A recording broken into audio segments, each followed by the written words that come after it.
सेना महाराजांचं जन्मगाव जबलपूरजवळ बांधवगड. बरं का,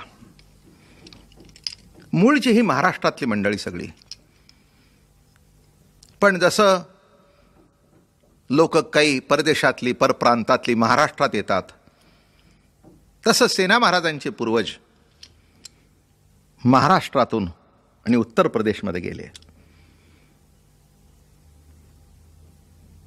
वृत्ती सात्विक होती त्यांच्या वडिलांची.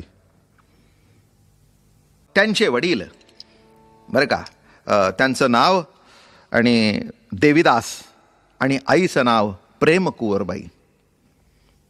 असे हे जे देवीदास आणि प्रेमकुंवरबाई होती, त्यावेळेला रामराजा राज्य करत होता. बरं का, हो, रामराजा राज्य करत होता तिथे. पण असं घडलं, काहीतरी कुठेतरी संसारामध्ये उणीव असते. देवीदास आणि प्रेमकुंवरबाई यांना मूल झालं नाही, लवकर होईना.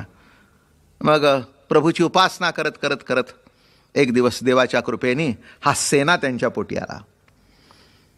वैशाख वद्य द्वादशी रविवार विक्रम संवत 1357 रोजी आणि सेना महाराजांचा जन्म झाला. मूल